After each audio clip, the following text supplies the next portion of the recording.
Hi BookTube, welcome to another fiction review. BookTube, you've heard me speak many times about the person who watches television. They also love to read, but they are more of a specialist than I am, more focused. They like for fiction to read crime and thrillers set in the present day.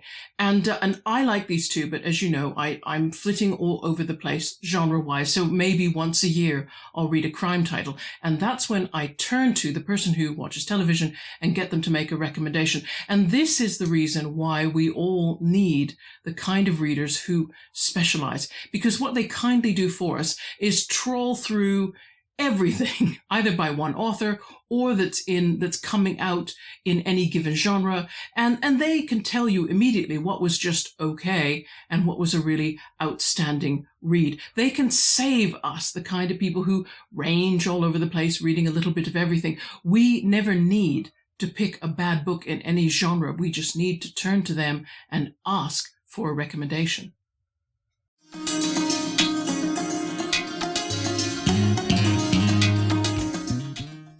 Today, we are reviewing Killing Moon by Jo Nesbo. I love the tagline. It says, "This killer will get inside your head." And that's true, but I'll leave you to find out exactly how. Published in 2024, 536 pages. They don't seem like that many, even though the font is a little on the small side, I would have said, if you pick up a print copy in paperback, and there is space between each line of text. Nevertheless, it felt like it's 536 pages in a certain way, and yet in another way, you really move through it. I don't know what it is about this kind of crime writing, but the pace of the book always moves quite nicely.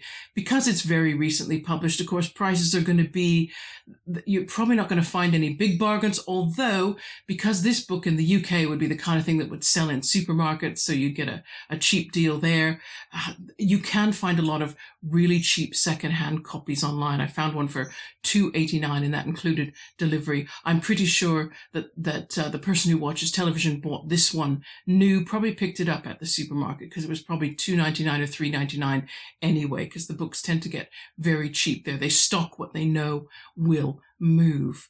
Now, what else can I say about this book? How to pronounce the name of the detective, because you can see at the bottom here where we would say in English a Harry Hole thriller, and that sounds like a really, not very great name to choose for your detective.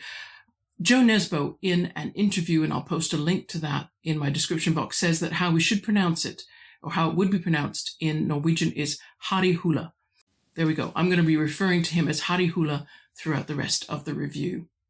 What do we know about Jo Nesbo? He was born in 1960 in a small town in Norway called Molde. And I'm going to pause now to give you a little map on screen so you can see whereabouts it is. So on the coastline, a little ways up north, not very far from, what surprised me when I put this map, when I clicked this map, was how close Norway is to Scotland and England. I was like, oh, that close. It's funny how when you don't look at a particular angle of a map, you don't realize just where things are in relation to other things. But obviously grew up in a very small place there.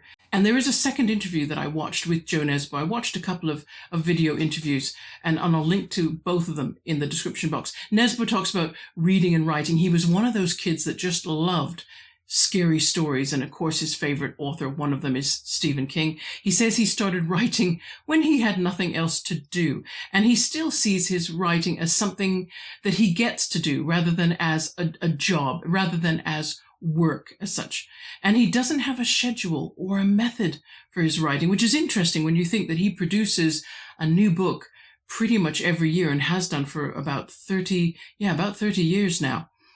He mentioned plotting and structuring and doing research, and that he loves all aspects of putting together a novel. And the rabbit hole section is going to talk a little bit more about his plotting and his character research, because these were aspects of Killing Moon that I particularly admired. So anyway, back to his education. It had nothing to do with writing. He went to the Norwegian School of Economics and got a degree in economics and business administration. So he probably wasn't intending to be a novelist, maybe a bit accidental. His first publication, 1997, The Bat.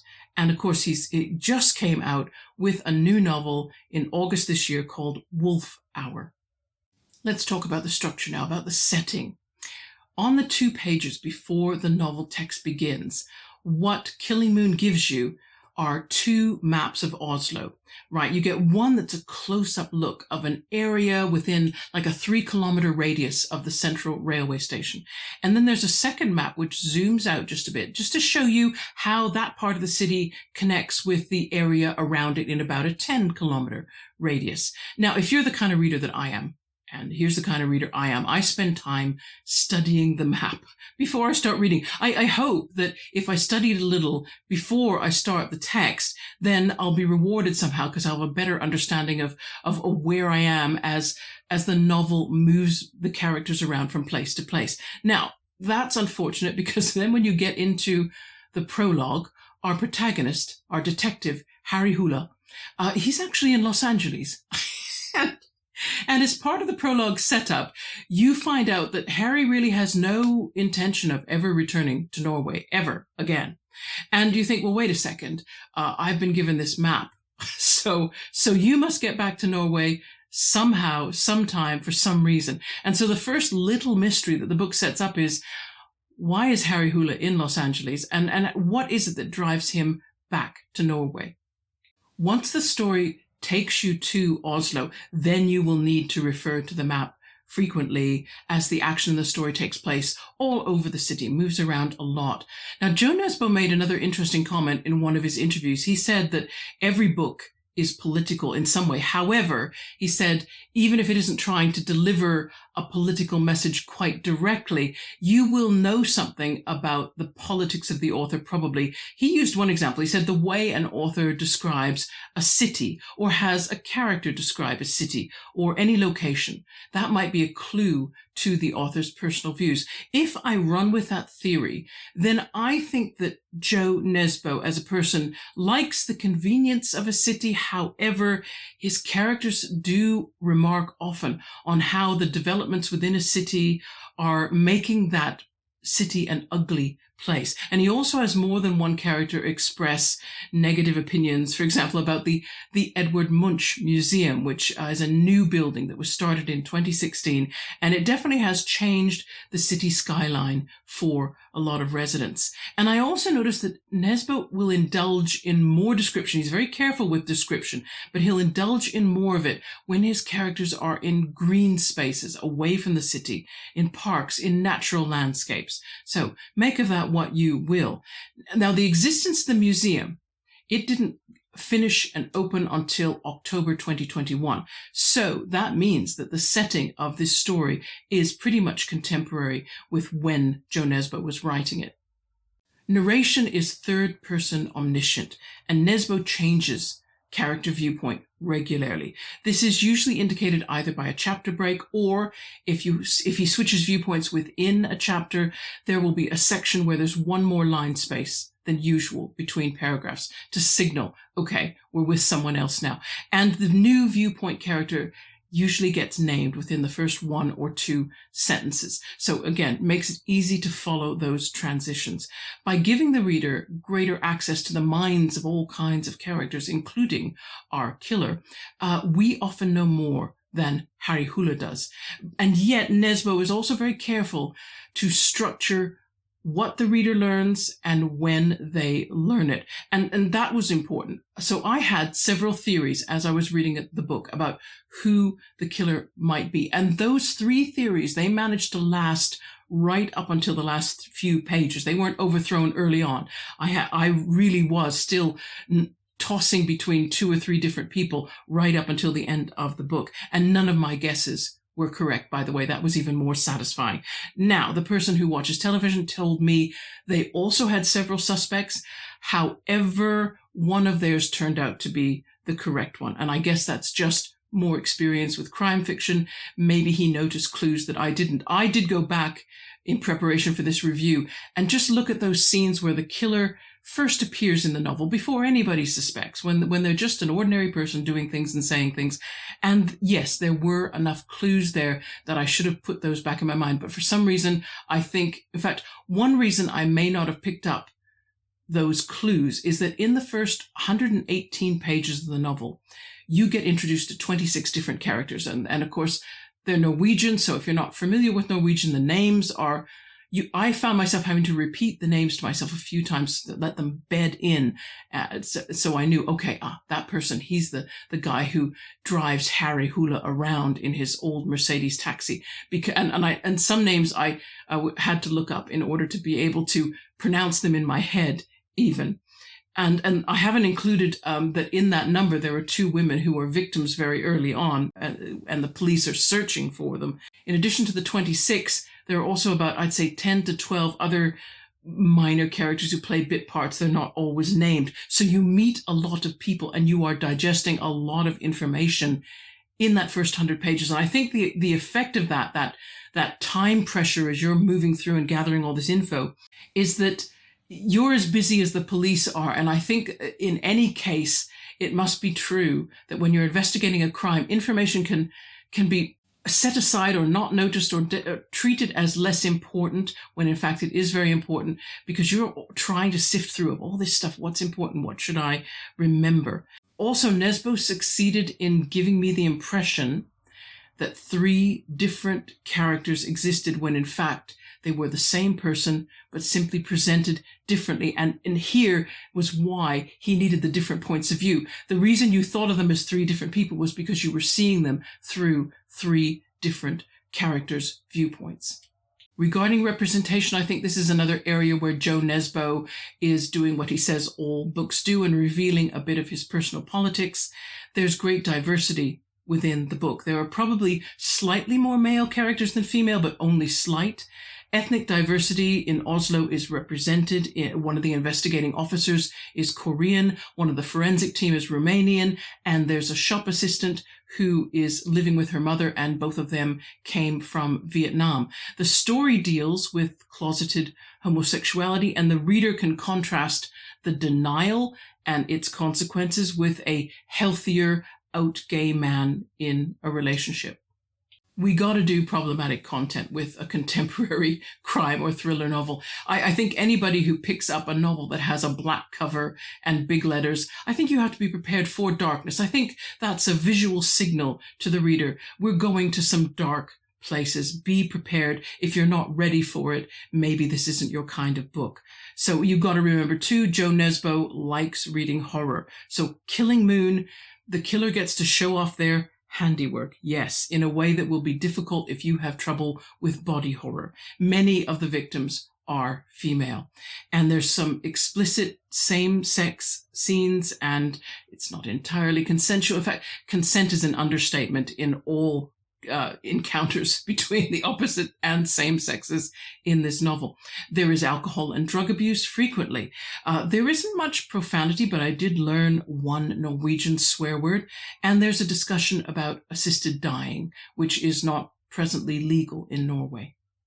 My rabbit hole today is the question, what is it about crime fiction detectives, right? So often they're mavericks who don't work well under authority, and they always, it seems, always have a drinking problem. And this is true of Harry Hula also. And I did ask the person who watches television, I said, do they ever get bored with this trope appearing over and over again? I mean, it's one thing for me to read one crime fiction paperback in a year, but it's another thing to be reading them all the time and encountering this again and again. And they did say, yeah, sometimes it does get a little boring, and yet they didn't find Harry Hula boring, and neither did I. And I want to talk about that. Nesbo talks about Harry as a character of strong contrast, and he has definitely done this. He speaks of Harry as a romantic cynic, like, can you even have those two things in the same body? But he does do this with Harry. He makes him a man who is living chaotically, and yet always seeking order. Harry was not boring because Nesbo always made sure that Harry surprised me now and again. For example, he's the only alcoholic detective I've ever read who thinks about his drinking. And I don't mean he just describes his cravings for a drink. Harry wants to get that part of himself under control. And he's a really stubborn guy. So he analyzes the patterns of his behavior, his thinking about drinking. He tries different techniques to get it under control. And sometimes he succeeds and sometimes he fails. But I think what's interesting is at the end of the book, he's still in there. He's still willing to keep trying. And I said I was also going to talk about Nesbo's plotting. I admired just how tidy his story structuring was, how he never seemed to create a character who left the reader with unanswered questions. He didn't just drop characters either. I'm thinking of two characters in particular, the owner of a pet shop called Christopher and his assistant. The owner is under suspicion for a time, and even though the police don't find enough evidence to take anything further, as readers, we know that he's done things that are a bit worrying, and we know that his assistant worries about him a lot.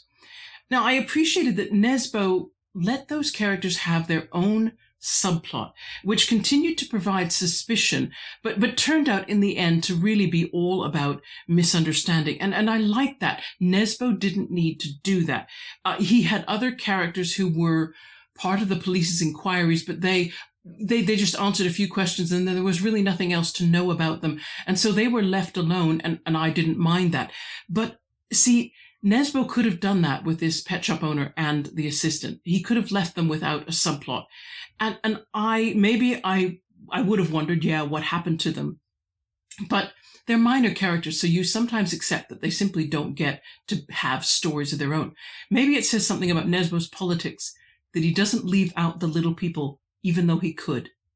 I should also mention that subplot had a lovely happy ending.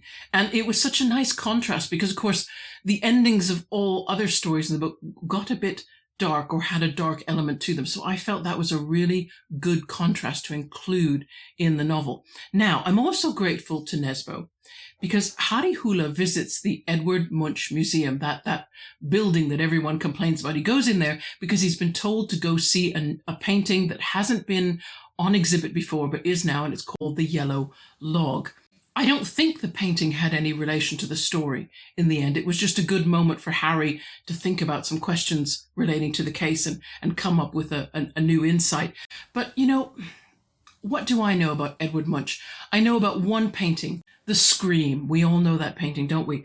When I Googled Edvard Munch and looked at the many other pictures he created, I just thought, wow, these are really interesting pictures. And now I'm curious about the artist, and I'm thinking, oh, I might read a biography. I've not read a biography of a painter. So I browsed Amazon and I added a title to my bottomless wish list.